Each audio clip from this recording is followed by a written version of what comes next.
திட்டமிட்டபடி மே 1ஆம் தேதி மருத்துவ படிப்புகளுக்கு முதற்கட்ட நுழைவுத் தேர்வு நடைபெறும் என உச்சநீதிமன்றம் தெரிவித்துள்ளது.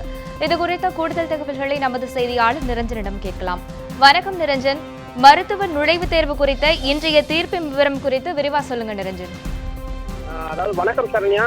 இன்றைய தினம் இந்த ஆண்டு மருத்துவ நுழைவுத் தேர்வு, பொது நுழைவுத் தேர்வு நடத்தப்படுமா என்ற மிகப்பெரிய கேள்விக்கானது பதிலானது தற்பொழுது கிடைத்திருக்கின்றது. இந்த ஆண்டு ஏற்கனவே திட்டமிட்டபடி நடத்தப்படும் என்று உச்சநீதிமன்றம் தீர்ப்பு வழங்கியிருக்கின்றார்கள். ஏற்கனவே இந்திய மருத்துவ கவுன்சிலானது இன்று காலை எந்தெந்த தேதிகளில் இந்த தேர்வினை நடத்தலாம் என்பது தொடர்பான ஒரு முக்கியமான ஒரு பரிந்துரையை அளித்திருந்தார்கள். அதன் அடிப்படையில் அந்த தேதியிலேயே இந்த ஆண்டு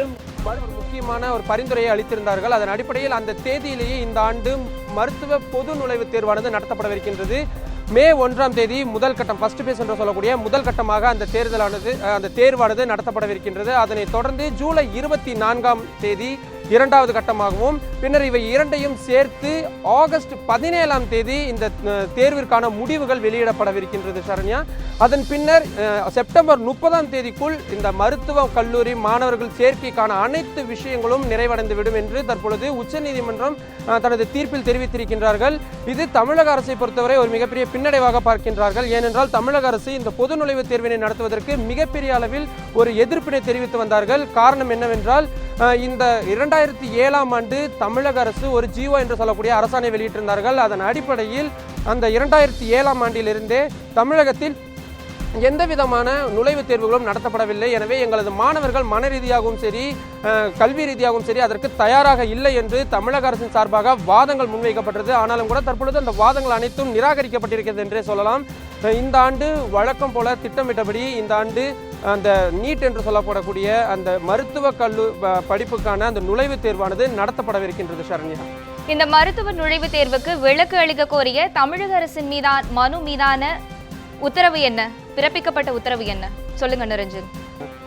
நிச்சயமாக சரண்யா, இந்த விஷயத்தில் தமிழக அரசு தான் ஆரம்பம் முதல் கொண்டே ஒரு கடுமையான எதிர்ப்பினை தெரிவித்து வந்தார்கள். ஏனென்றால் தமிழகத்தை பொறுத்தவரை 69% இடஒதுக்கீடு முறையானது தற்பொழுது பின்பற்றப்பட்டு வருகின்றது. உச்சநீதிமன்றம் இதில் தலையிடுவது என்பது நாங்கள் 2007ஆம் ஆண்டு கொண்டு வந்த அந்த அரசாணைக்கு எதிரானதாகவும், குடியரசுத் தலைவர் அதற்கு அனுமதி வழங்கியிருந்தார், அதற்கு எதிரானதாகவும் இருக்கும் என்று உச்சநீதிமன்றத்தில் பல்வேறு வாதங்கள் முன்வைக்கப்பட்டிருந்தது. ஏற்கனவே இந்த வழக்கானது தவே தலைமையிலான 5 பேர் கொண்ட அரசியல் சாசன அமர்வில் விசாரிக்கப்பட்டு வந்த பொழுது அனைத்து தரப்பிலுமிருந்தும் இந்த வழக்கானது விசாரிக்கப்பட்டு வந்தது. ஆனாலும் கூட குறிப்பிட்ட வகையில் சொல்ல வேண்டும் என்றால், இது பொதுவான தேர்வு, இந்தியா முழுவதுக்கும் பொதுவானதாக இருக்கும் பட்சத்தில் தமிழகத்திற்கு மட்டும் இதிலிருந்து விலக்களிப்பது எந்த வகையில் சாத்தியமாக இருக்கும் என்பது ஒரு சந்தேகத்திற்கு இடமானதே என்று தெரிவித்திருந்தார்கள். தற்பொழுது அந்த வழக்கானது நிலுவையில் வந்தாலும் கூட இந்த ஆண்டு இந்த மருத்துவ படிப்புகளுக்கான பொது நுழைவுத் தேர்வு நடத்தப்படுமா என்ற கேள்விக்கு தான் தற்பொழுது விடை கிடைத்திருக்கின்றது. திட்டமிட்டபடி நடத்தப்படும். ஆனால் தமிழகத்தை பொறுத்தவரை இன்றைய தினம் கூட இந்த இடைக்கால மனு மீதான விசாரணையில் கூட தமிழக அரசின் சார்பாக கடுமையான ஒரு எதிர்வாதங்கள் வைக்கப்பட்டது. என்னவென்றால், எங்களுக்கு கிட்டத்தட்ட 4000 மாணவர்கள் மட்டும்தான் சிபிஎஸ்இ என்று சொல்லக்கூடிய அந்த மத்திய அரசு கல்வி திட்டங்களில் பயின்று வருகின்றார்கள். ஆனால் 4 லட்சத்திற்கும் அதிகமானோர் ஸ்டேட் போர்டு என்று சொல்லக்கூடிய மாநில வழி கல்வியில் தான் பயின்று வருகின்றார்கள். அவர்களுக்கு இந்த நாடு முழுவதும் பொதுவான சிலபஸ் என்று சொல்லக்கூடிய அந்த பொது பாடத்திட்டத்தின் கீழ் நடத்தப்படுகின்ற இந்த பொது நுழைவுத் தேர்வினை சந்திப்பது என்பது மிகப்பெரிய பிரச்சனையாக இருக்கும்.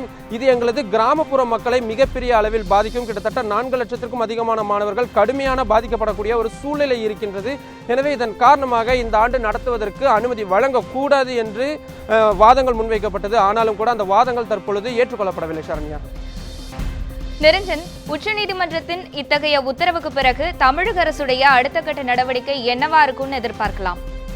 நிச்சயமாக சரண்யா, இதுதான் தற்பொழுது மிகப்பெரிய ஒரு கேள்வியாக இருந்து வருகின்றது. ஏனென்றால் தமிழகத்தை பொறுத்தவரை 4 லட்சத்திற்கும் அதிகமானோர் மாணவர்கள் பாதிக்கப்படவிருக்கிறார்கள் என்ற காரணத்தினால் தமிழக அரசு அடுத்து இந்த விஷயத்தில் என்ன மாதிரியான நகர்வை மேற்கொள்ளப்பட இருக்கிறது என்பதுதான் தற்பொழுது ஒரு முக்கியமான விஷயமாக இருந்து வருகின்றது. இது தொடர்பாக தமிழக அரசை சேர்ந்த மூத்த வழக்கறிஞர் பலரிடம் நாம் கேட்டபொழுது இது தொடர்பான சீராய்வு மனுவினை அவர்கள் விரைவில் தாக்கல் செய்திருப்பதாக நமக்கு தகவல்கள் தெரிவித்திருக்கின்றார்கள்.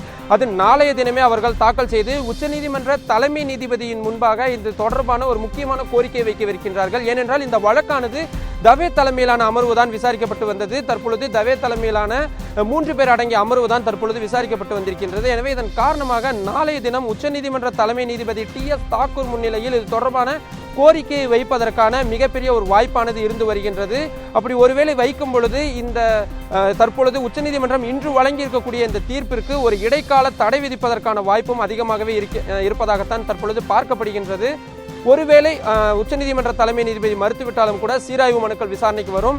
சீராய்வு மனு மீதான விசாரணையும் ஒருவேளை உச்சநீதிமன்றத்தால் தள்ளுபடி செய்யப்பட்டால் மட்டுமே தற்பொழுது அடுத்த கட்டமாக தமிழக அரசின் சார்பாக பல்வேறு விஷயங்கள் மேற்கொள்ளப்படுவதற்கான வாய்ப்பு இருக்கு. ஆனால் தற்பொழுது தேர்தல் சமயம் என்பதால் தற்பொழுது சட்டமன்றத்தை கூட்டுவதோ உள்ளிட்ட எந்த விதமான விஷயங்களையும் மேற்கொள்ள முடியாததும் ஒரு மிகப்பெரிய ஒரு பின்னடைவாகவே பார்க்கப்படுகின்றது.